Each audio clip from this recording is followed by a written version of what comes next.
Selagi Xiao Yan memperhatikan kota kecil itu, ia tidak lagi peduli dengan tubuhnya yang dipenuhi oleh debu. Ia dengan cepat berlari menuruni lereng bukit dan berjumpa dengan jalan tanah kuning, yang menuntunnya langsung menuju kota kecil tadi. Ada cukup banyak orang-orang yang melintasi jalan tanah kuning ini. Orang-orang ini jelas berasal dari daerah pelosok hitam.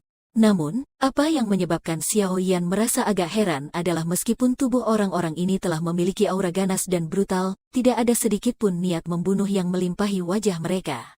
Namun, perilaku mereka ini tampaknya tidak dilakukan secara alami, melainkan seperti dipaksakan.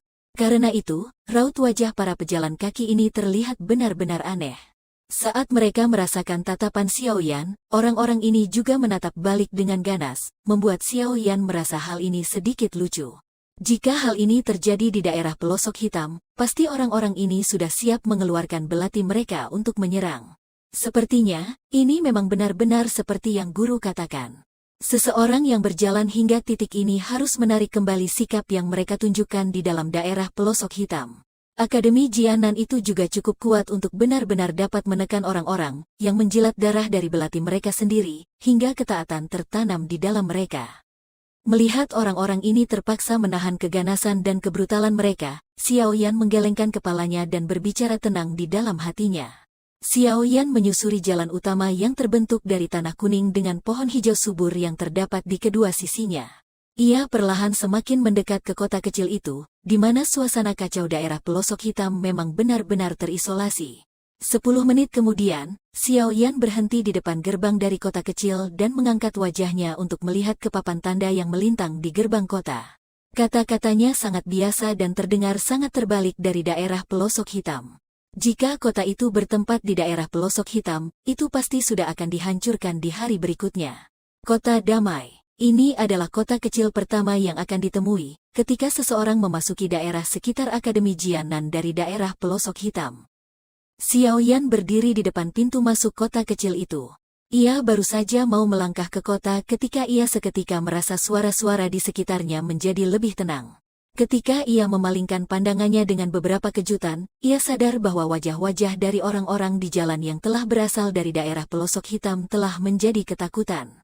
Pergelangan kaki mereka menggigil ketika mereka melihat pohon di samping kiri, tidak jauh dari pintu masuk ke kota kecil. Pohon besar berwarna hitam dengan puncak pohonnya yang tersebar ke segala arah, nampak seperti sedang memperlihatkan cakarnya. Di bawah sinar matahari terbenam, pohon itu memancarkan hawa dingin gelap yang samar. Tatapan Xiao Yan hanyut ke pohon itu dan tiba-tiba, matanya menciut. Ia melihat ada beberapa mayat di antara batang pohon yang telah ditusuk dan digantung di atasnya. Mereka bergoyang ketika angin sepoi-sepoi bertiup, mengeluarkan suara berdenyit yang menyeramkan. Ini yang disebut pohon roh kematian. Tenggorokan Xiao Yan terlihat menelan ludah. Keringat dingin perlahan mengalir dari keningnya. Aura gelap yang pekat, yang terpancar dari pohon roh kematian membuat semua orang yang berhenti di pintu masuk kota kecil itu, merasakan kengerian di dalam tulang mereka. Di daerah pelosok hitam, nama pohon roh kematian telah hampir mencapai tahap di mana pohon itu akan membuat orang gemetar ketakutan hanya dengan mendengar namanya. Banyak orang yang sudah tinggal di daerah pelosok hitam untuk beberapa tahun, tidak akan melupakan pertarungan mematikan yang berdarah-darah di antara daerah pelosok hitam dengan Akademi Jianan. Tidak banyak orang yang benar-benar memperhatikan alasan mengapa pertempuran berdarah itu terjadi. Yang orang-orang tahu hanyalah terdapat sebuah pertarungan berdarah dan mayat dari 2 Do Wang yang kuat dan 1 Do Huang tergantung di pohon roh kematian dengan cara kejam yang tidak ada bandingannya. Semenjak hari itu, area di sekitar Akademi Jianan menjadi daerah yang tenang yang tidak bisa dibandingkan dengan dunia luar. Tidak ada lagi orang kuat dari daerah pelosok hitam yang berani menunjukkan muka penuh nafsu membunuh dan menyerang kota-kota kecil ini. Meskipun ada beberapa kerusuhan, orang-orang yang terlibat akan menjadi mayat yang dipaku di pohon roh kematian hanya dalam hitungan 1 jam. Selama bertahun-tahun ini, kemasyhuran pohon roh kematian ini telah menyebar hampir ke seluruh penjuru daerah pelosok hitam. Oleh karena itu, bahkan orang-orang yang keji itu jarang memiliki keberanian untuk memasuki tempat ini, yang sama saja seperti mereka menggali lubang kubur mereka sendiri. Xiao Yan berdiri di pintu masuk kota kecil itu dan menghirup nafas dalam-dalam. Rasa dingin di hatinya sudah terhempaskan. Ia tidak menghiraukan orang-orang yang ragu dan tidak berani memasuki kota dan mengangkat kakinya sebelum melangkah masuk kota damai, yang mewakili pintu masuk ke dalam Akademi Jianan. Ketika langkah kaki Xiao Yan baru saja melangkah ke dalam kota damai, ia merasakan sebuah gejolak meresap menembusnya.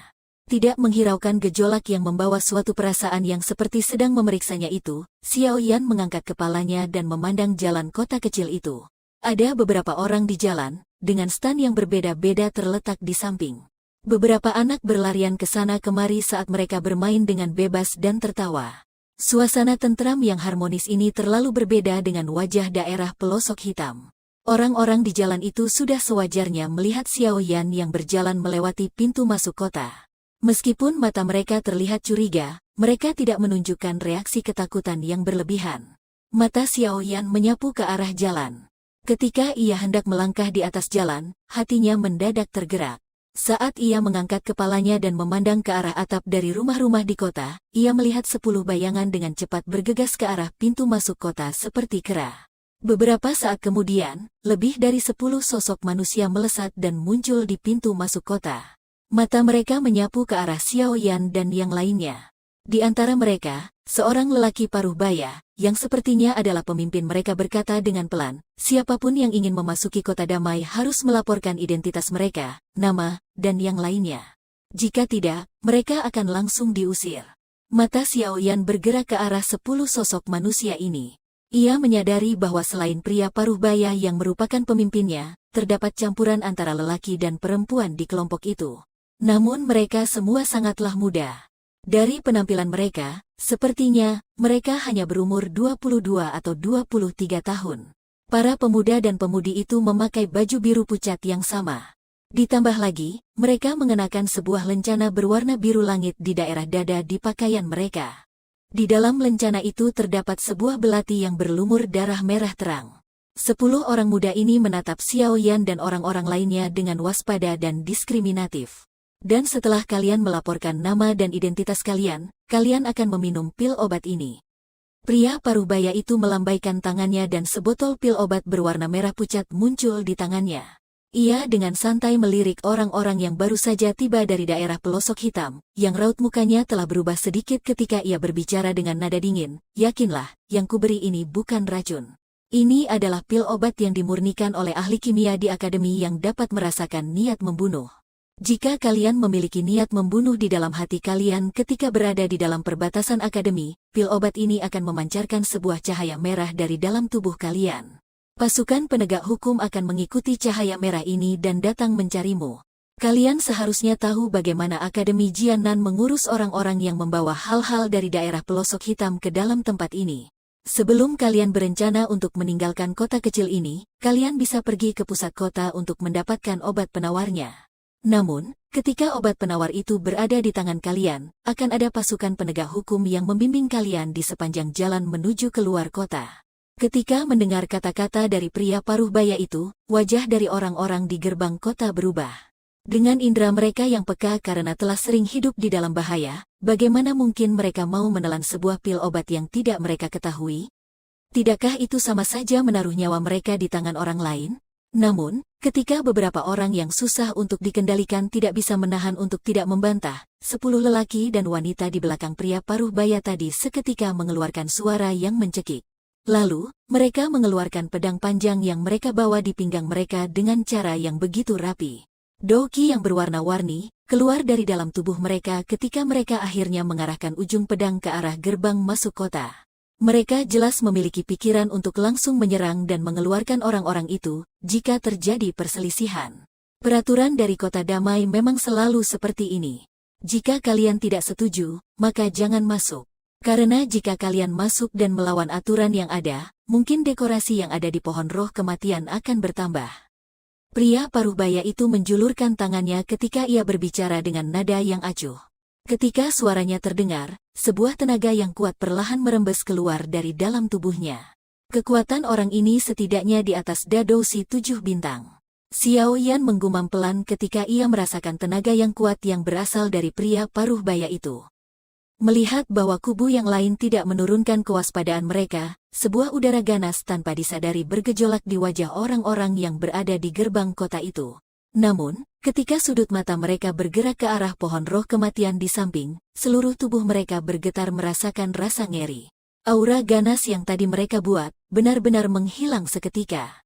Mereka menggertakkan gigi mereka dan beberapa orang yang masih enggan untuk menelan pil obat itu hanya dapat meninggalkan kota itu dengan terpaksa. Ketika orang-orang itu pergi, mereka yang tersisa hanya bisa masuk dengan enggan. Setelah itu, mereka berjalan ke arah pria paruh baya itu dan melaporkan nama mereka, mengambil pol obat merah pucat dan menelannya di hadapan pasukan penegak hukum. Ketegangan di wajah pria paruh baya itu hanya berkurang sedikit ketika ia memandang orang-orang itu dengan patuh menelan pil obat. Namun ia tampaknya memang memandang buruk semua orang dari daerah pelosok hitam. Oleh karena itu, ia tidak menunjukkan raut wajah yang ramah dari awal hingga akhir. Apakah para murid akademi juga harus memakan benda ini? Seorang pemuda di depan pria paruh baya itu mendadak bertanya ketika pria paruh baya itu menyerahkan pil obat kepadanya. Ketika mereka mendengar kata-kata itu tadi, orang-orang di sekitar dan juga anggota pasukan penegak hukum mengalihkan pandangan mereka. Ketika ia menatap wajah pemuda yang lembut dan tampan itu, pria parubaya tadi bertanya dengan wajah penuh keraguan, "Kau bilang, kau adalah murid dari akademi ini?"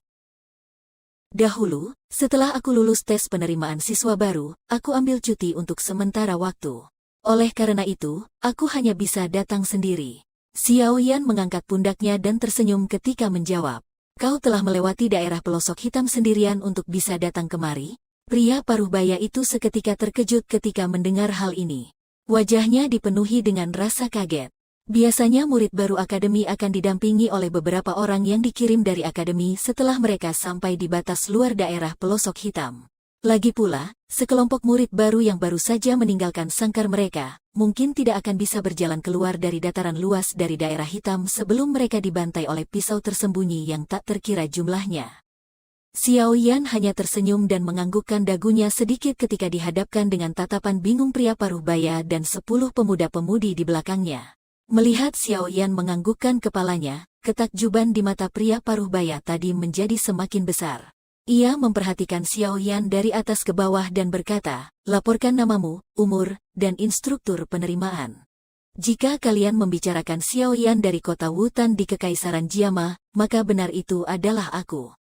Xiao Yan melebarkan tangannya ke arah pria paruhbaya itu, yang wajahnya juga tampak terkejut ketika ia berbicara dengan sebuah senyuman. "Kau harus ikut kami ke kantor administratif untuk mengecek arsipnya. Jika yang kau katakan itu benar, kau tidak perlu menelan benda ini. Oh dan juga, namaku Huode dan aku adalah pemimpin bagian dari bagian kedua pasukan penegak hukum Akademi Jianan dan juga merupakan seorang instruktur kelas Huang di Akademi."